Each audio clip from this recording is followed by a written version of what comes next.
नमस्कार class 10th UP board के सभी बच्चों को जय हिंद। तो बच्चों आज हम आप लोगों के लिए हाफ ईयरली एग्जामिनेशन 2026-27 के लिए एक इम्पॉर्टेंट और न्यू क्वेश्चन पेपर इंग्लिश विषय का लाए हैं, जो कि बच्चों आपकी हाफ ईयरली एग्जामिनेशन के लिए काफ़ी ज़्यादा इम्पॉर्टेंट है। तो बच्चों आज हम लोग इस क्वेश्चन पेपर को सॉल्व करेंगे और देखेंगे कि आपके एग्ज़ाम में किस टाइप से क्वेश्चन पूछे जाते हैं और आप लोगों को इंग्लिश विषय में किस प्रकार से तैयारी करनी है, ताकि सभी बच्चों के 60+ मार्क्स आसानी से आ सकें। तो अगर बच्चों आप लोग वीडियो पर नए हैं तो वीडियो को लाइक, सब्सक्राइब एंड शेयर करना बिल्कुल ना भूलें। तो बच्चों सबसे पहले आपको पेपर में आपको सेक्शन ए दिया जाता है, जहाँ पर बच्चों आप लोगों से 20 MCQ क्वेश्चन पूछे जाते हैं। अब बच्चों अभी तो आपका हाफ ईयरली एग्जामिनेशन है। जब बच्चों आपका बोर्ड का एग्ज़ाम होगा तो बच्चों MCQ का काफ़ी ज़्यादा रोल रहता है। तो बच्चों कोशिश आपको अभी से करनी है, चाहे आपका हाफ ईयरली एग्ज़ाम हो, चाहे आपका एनुअल एग्ज़ाम हो, चाहे आपका प्री बोर्ड एग्ज़ाम हो, सभी पेपर में आपके MCQ पूरे में पूरे सही होने चाहिए। अगर आपने इतना कर लिया तो बच्चों 100% जो आपके मार्क्स होंगे अन्य छात्रों की तुलना में आपके सबसे अच्छे मार्क्स होंगे। तो आपको अभी से अपने आप में टारगेट रखना है कि सर मैं हर बार सभी पेपर में 20 आउट ऑफ 20 MCQ सही करके आऊँगा। ये आपको अपने आप से प्रॉमिस करना है, तभी बच्चों आपके यूपी बोर्ड एग्ज़ाम में 100 में से आपके 90+ मार्क्स फिर आ पाएंगे। तो बच्चों यहाँ पर आपका जो पहला क्वेश्चन है, यहाँ पर आपको पैसेज दिया गया है, उस पैसेज को आपको पढ़ना है, फिर आपको क्वेश्चंस के आंसर देने होते हैं। तो बच्चों अभी आपका हाफ ईयरली एग्जामिनेशन है, आप सभी लोग वीडियो को पॉज करेंगे और ईमानदारी के साथ सभी बच्चे एक बार पैसेज को रीड करेंगे, ठीक है। तो बच्चों यहाँ पर आप देख रहे होंगे क्वेश्चन नंबर पहला। तो वैसे मैं उम्मीद करता हूँ कि आप सभी बच्चों ने पैसेज को रीड किया होगा। तो यहाँ पर आपका जो पहला क्वेश्चन है, according to the old people the best part of life is. तो आप सभी लोग इसका आंसर अपने मन में सोच लेंगे। आप अपने मन में बाद में बताएंगे कि आपके कितने आंसर सही गए हैं। तो according to the old people, बूढ़े लोगों के अनुसार जिंदगी का सबसे अच्छा भाग कौन सा होता है। तो सभी को पता होता है कि जो हमारा जिंदगी का जो सबसे अच्छा पार्ट होता है वो हमारा क्या होता है, बचपन। क्या होता है, बचपन, यानी कि हमारा चाइल्डहुड। इसके बाद आपका नेक्स्ट क्वेश्चन है, to home to home do a child's troubles seem big. तो ये कह रहे हैं कि जब बच्चा बड़ा होता है तो उसके सामने कौन कौन सी समस्याएं आती हैं, कौन कौन सी बड़ी समस्याएं उसके सामने आती हैं। तो टू ए चाइल्ड होने का, ठीक है। तो यहाँ पर आपका ऑप्शन नंबर सी वाला करेक्ट आंसर हो जाएगा। इसके बाद आपका नेक्स्ट क्वेश्चन है, which word in the passage is the opposite of endless. तो यहाँ पर अगर आपने पैसेज को ध्यान से पढ़ा होगा तो आप मुझे बताओ कि इंडलेस का अपोजिट मीनिंग क्या होगा। तो जो इंडलेस का जो अपोजिट मीनिंग होगा वो आपका फाइनाइट। क्या होगा, फाइनाइट। इसके बाद आपका आता है नेक्स्ट। यहाँ पर कह रहे हैं कि choose the correct option to answer the following question. The patient before the doctor came. यहाँ पर आपका बिफोर लगा, क्या लगा है, बिफोर। तो बच्चों बिफोर के बाद आपका कौन सा आता है टेंस, आपका आता है पास्ट इंडेफिनिट टेंस। ये आपको पता होना चाहिए। और बिफोर से पहले कौन सा टेंस आता है, पास्ट परफेक्ट टेंस। कौन सा आता है, पास्ट परफेक्ट टेंस।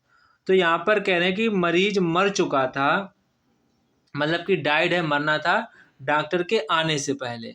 तो यहाँ पर आपको डाई की लगानी है। तो यहाँ पर आप क्या फिल करेंगे, पेशेंट के साथ यहाँ पर आप क्या फिल करेंगे, हैड, और डाई की लिखेंगे थर्ड फॉर्म डाइड। क्या लिखेंगे, हैड डाइड। तो यहाँ पर आपका बी वाला ऑप्शन करेक्ट आंसर हो जाएगा। इसके बाद आपका क्वेश्चन नंबर नेक्स्ट है, यहाँ पर आपको प्रीपोजिशन फिल करनी है। तो बच्चों ये आपको याद रखना है, जो आपका इंजीरियस होता है, इंजीरियस जो होता है, इसके साथ बच्चों हमेशा प्रीपोजिशन आपकी टू आती है। ये आपको एकदम से तैयार कर लेना है, एकदम से इसको रट ही लेना है। इसके बाद आपका नेक्स्ट है, रीअरेंज द फॉलोइंग वर्ड बच्चों यहाँ पर आपको सेंटेंस दिया गया है, इसको आपको रीअरेंजमेंट करना है। तो आप बच्चों सभी एक बार सभी बच्चे ट्राई करेंगे, अपना अपना जल्दी से रफ कॉपी निकालेंगे और फटाक से सारे बच्चों एक बार इसको ट्राई करेंगे। Use the trunks their ways elephants many in. तो बच्चों सबसे पहले आपका इसका क्या आएगा, सब्जेक्ट। तो सब्जेक्ट आपका है एलिफेंट, तो पहले आप एलिफेंट लिखेंगे, ठीक है, एलिफेंट्स। फिर आती है वर्ब।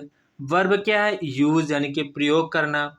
यूज देयर, देयर माने होता अपना। Use their way, use their Trunks, Trunks means क्या होता है, सूंड। क्या होता है, अपनी सूंड को प्रयोग करता है इन मैनी वेज।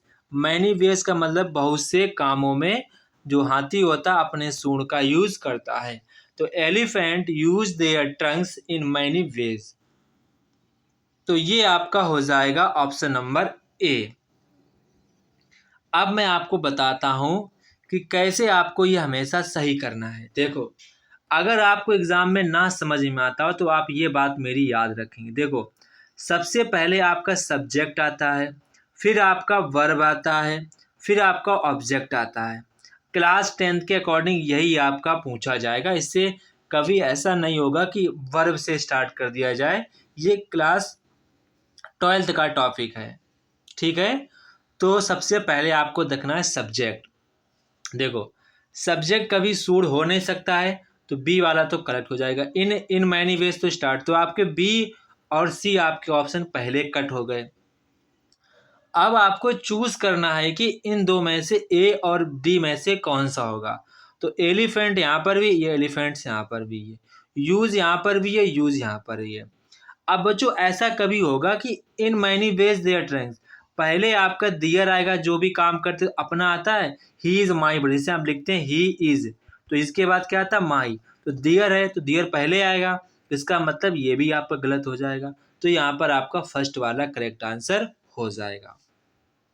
तो ऐसे आपको यहाँ पर दिमाग लगाना है जब आपका पेपर हो। इसके बाद आपका नेक्स्ट है क्वेश्चन नंबर 7। तो क्वेश्चन नंबर आपका 7 है, which of the following words miss spelled. तो कौन सी आपकी स्पेलिंग है जो मिस स्पेल्ड है, वो यहाँ पर आपको बताना है। इसका आंसर आप सभी बच्चे मुझे कमेंट बॉक्स में कमेंट करके बताएंगे, देखते हैं कितने बच्चे इसका आंसर सही बता पाते हैं। इसके बाद बच्चों आपका क्वेश्चन नंबर है next, my son Satyam reads in. अब बच्चों आपका यूनिवर्सिटी है। अब देखो, यूनिवर्सिटी से आपको पहले आर्टिकल का यूज करना है। तो आप क्या करें, आप शब्दों पर ना जाए, आप हिंदी के शब्दों का क्या करें, यू। तो यू से स्टार्ट, तो इसके साथ क्या लगेगा, ए। क्या लगेगा, ए। तो यहाँ पर आपका सही जवाब हो जाएगा ए। यहाँ पर आपका यूनिवर्सिटी के साथ ए लगेगा, क्योंकि ये हिंदी वर्णमाला में या से स्टार्ट हो रहा है। इसके बाद आपको एक छोटा सा यहाँ पर आपको एक पैसेज दिया गया है, उसी पैसेज से यहाँ पर आपसे आंसर पूछे गए हैं। Along with the rain begin to fall. तो ये कह रहे हैं कि वर्षा के साथ साथ और क्या गिरने लगा था, तो गिरने लगा था हेल स्टोन, मतलब कि बर्फ के ओले गिरने लगे थे। The meaning of the word all of sudden is. तो ऑल ऑफ सडन इज का मतलब क्या है, तो इसका मतलब है कि एकदम से, जल्दी से। तो क्या हो जाएगा, अचानक, सडनली।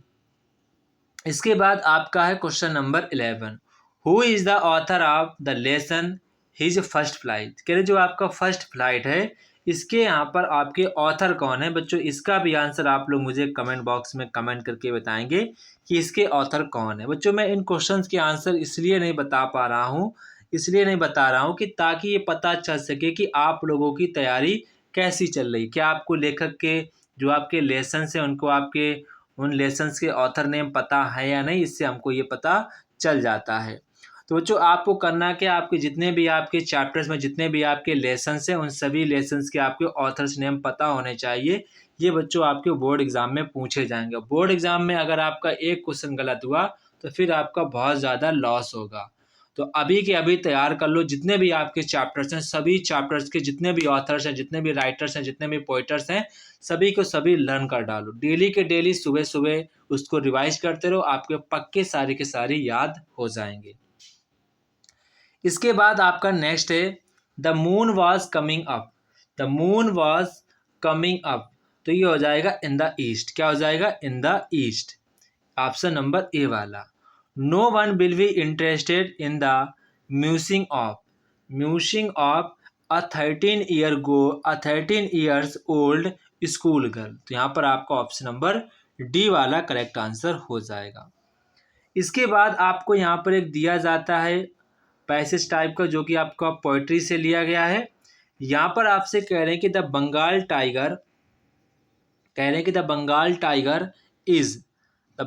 टाइगर इज आपका हो जाएगा नोबल एंड वाइल्ड बीस्ट। यहाँ पर आपका हो जाएगा ऑप्शन नंबर डी वाला। The moment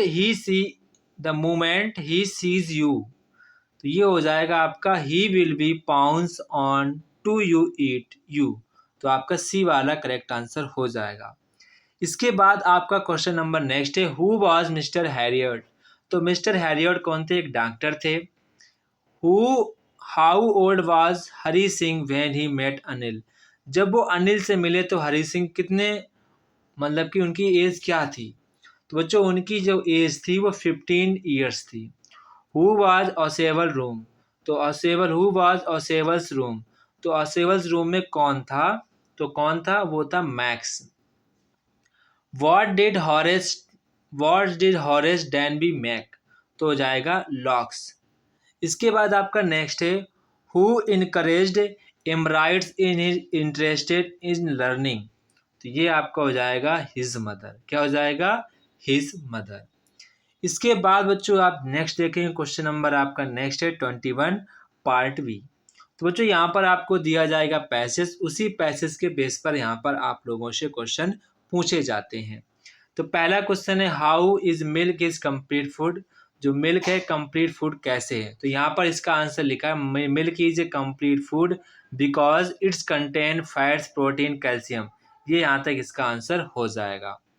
What other eatable things can be prepared from milks? तो कौन कौन सी अलग जो चीज़ें हैं जो दूध के साथ मतलब कि प्रिपेयर्ड की जाती हैं, वो यहाँ पर आपको बताना। तो यहाँ पर देखो लिखा भी है, घी है, बटर है, कर्ड है, चीज़ है, ये सारी चीज़ें दूध से प्रिपेयर्ड की जाती हैं। इसके बाद नेक्स्ट है, why should milk be stored in refrigerator. तो मिल्क को रेफ्रिजरेटर में स्टोर क्यों किया जाता है? इसका भी आंसर यहाँ पर आपका लिखा हुआ है। इसके बाद नेक्स्ट है, find the word from the passage opposite of weak. तो वीक का यहाँ पर आपको बताना है कि इसका अपोजिट मीनिंग क्या होगा। तो बच्चों वीक का जो यहाँ पर आपको अपोजिट मीनिंग देखना है, तो यहाँ पर आप देखेंगे तो स्ट्रॉन्ग। वीक का क्या हो जाएगा? स्ट्रॉन्ग। क्या हो जाएगा? स्ट्रॉन्ग इसका आपका अपोजिट मीनिंग हो जाएगा।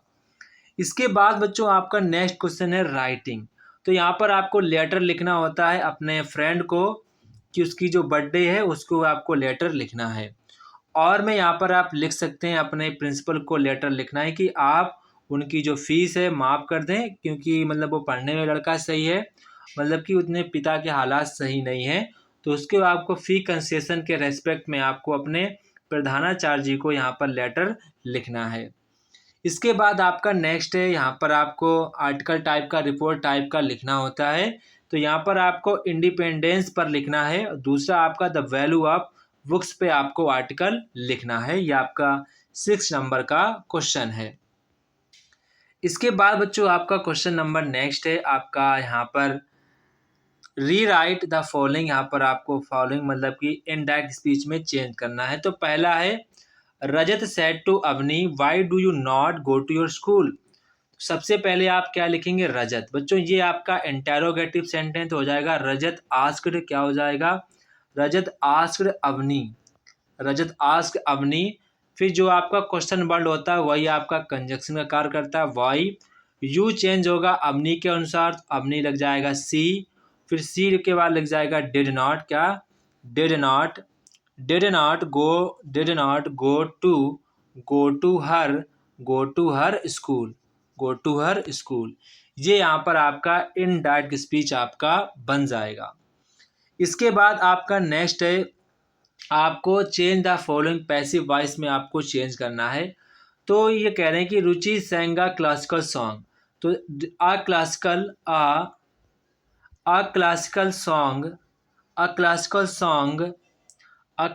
song was sung by रुचि, ये आपका हो जाएगा पैसिव वॉइस। इसके बाद आपका नेक्स्ट है पंचुएट आपको करना है। रचना का आर बड़ा बनाएंगे, Rachna said to me, said to me के बाद कॉमा लगाएंगे, फिर इन्वर्टेड कॉमा लगाएंगे, फिर लिखेंगे आई बड़ा बनाएंगे, फिर लिखेंगे I am going to fair, I am going to fair, इसके बाद फुल स्टॉप, इसके बाद इन्वर्टेड कॉमा क्लोज कर देंगे। इसके बाद बच्चों आपका नेक्स्ट है ट्रांसलेट आपको करना है। बच्चों आप सभी लोग पहले ईमानदारी के साथ रफ कॉपी में इसका ट्रांसलेट करेंगे, फिर इसके बाद आप लोग हमें इस नंबर पर भेजेंगे, तो मैं आपकी स्टोरी को मैच करूँगा कि आपकी कितनी गलतियाँ हैं, आपको कितने मार्क्स यहाँ पर मिल सकते हैं। ठीक है, तो आप इस नंबर पर मुझे करेंगे, तो आप सभी बच्चे मुझे इस नंबर पर व्हाट्सअप करेंगे अपनी स्टोरी को रफ कॉपी में बना के। ठीक है, इसके बाद आपका नेक्स्ट है क्वेश्चन नंबर 25। आपको यहाँ पर 3 नंबर का एक क्वेश्चन है। पहला क्वेश्चन कह रहे हैं why did Nelson Mandela thank the international leader. तो नेल्सन मंडेला ने इंटरनेशनल लीडर को धन्यवाद क्यों जताया, वो यहाँ पर आपको बताना है। Why was the young seagull afraid of flying, जो आपका नवयुवक सीगुल था वो उड़ान से क्यों भयभीत था, वो यहाँ पर आपको बताना है। Why was mister Keesing a teacher annoyed with the author, जो आपके मिस्टर कीसिंग है वो ऑथर से क्यों नाराज हो गए थे, वो यहाँ पर आपको बताना है। इसके बाद आपका नेक्स्ट यहाँ पर आपके दोनों क्वेश्चन से काफ़ी ज़्यादा इंपॉर्टेंट है, इनको आपको अच्छे प्रकार से तैयार करना है। How is a baker important for party और फीस्ट इन गोवा। नेक्स्ट आपका है what was the Indian legend about the discovery of T, जो आपके इंडियन लेजेंड हैं, मतलब कि जिनके बारे में डिस्कवरी ऑफ टी है, उनके विषय में क्या आप लेजेंड कहना चाहेंगे, वो यहाँ पर आपको बताना है। इसके बाद आपका नेक्स्ट है what happen when the dust of snow fell on Robert Frost, और मैं आपका कह रहा है कि आपको 4 लाइन्स की पोएम लिखनी। तो बच्चों जब आपका बोर्ड एग्जाम हो तो इसके चक्कर में मत पड़ना, आप ये वाला करना, ये आपके लिए आसान रहेगा और अच्छा भी रहेगा। इसके बाद आपका नेक्स्ट है आपको यहाँ पर सेंट्रल आइडिया लिखना है। तो बच्चों किसी एक टॉपिक पर आपको सेंट्रल आइडिया लिखना है। इसके बाद आपको किसी एक क्वेश्चन का आंसर देना है। Why is mister Pumphrey worried about Tricki, जो मिसेज पैम्परीज थी वो ट्रिकी से क्यों भयभीत थी, बताना है। Why was the thief grateful to Avni, जो यहाँ पर थीप था, जो चोर था, उसने अवनी को ग्रेटफुल धन्यवाद क्यों कहा, वो यहाँ पर आपको बताना है। इसके बाद नेक्स्ट आपका है आपको किसी एक टॉपिक पर किसी एक क्वेश्चन का आंसर देना है। तो बच्चों ये वाला क्वेश्चन आपको तैयार कर लेना अच्छे तरीके से, ये क्वेश्चन आपके एग्जाम के लिए मोस्ट इम्पॉर्टेंट क्वेश्चन है। तो बच्चों ये था हमारा इंग्लिश का मोस्ट इम्पॉर्टेंट क्वेश्चन पेपर आपके बोर्ड एग्जाम के लिए भी और आपके हाफ ईयरली एग्जाम के लिए। देखो बच्चों मेरा टारगेट ये नहीं, हाफ ईयरली में हमारा टारगेट नहीं है, हमारा टारगेट ये कि आप लोगों के बोर्ड एग्जाम में अच्छे मार्क्स आएँ। तो उसी अकॉर्डिंग बच्चों आप अभी से पढ़ने लग जाओ ताकि आपके बोर्ड एग्जाम में अच्छे मार्क्स आएँ, तो ही आपके अच्छे मार्क्स माने जाएंगे। तो बच्चों आप लोग मुझे कमेंट बॉक्स में कमेंट करके बताएंगे कि आपको नेक्स्ट किस सब्जेक्ट पर पेपर चाहिए, आप लोग मुझे कमेंट बॉक्स में कमेंट करके बताएंगे। तो जय हिंद बच्चों, फिर मिलते हैं अपने नेक्स्ट वीडियो पर।